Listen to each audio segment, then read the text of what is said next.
ए गम गुसार मेरे दोस्त आजमाते नहीं, जो जा रहे हों मेरी जान उन्हें बुलाते नहीं। ये दर्द व गम के हैं किस्से तुम्हें रुलाएंगे, हो मुख्तसर भी कहानी मगर सुनाते नहीं। तुम्हें मिलेंगी दरीचे में मुंतज़िर शमें, कहीं भी जाएं हम आँखों को लेके जाते नहीं।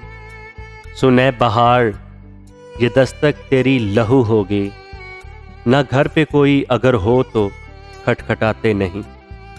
तबीब मेरा ये कहता है मैं हवा बदलूं, कोई बताए कि बदलाओ रास आते नहीं।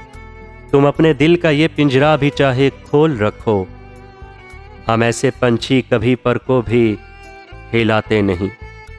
मैं जाग जाती हूँ पर आँख खुल नहीं पाती, मगर ये बात मेरे दोस्त क्यों बताते नहीं।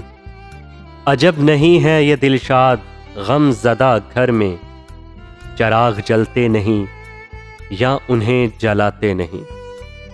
जो जा रहे हो मेरी जान उन्हें बुलाते नहीं।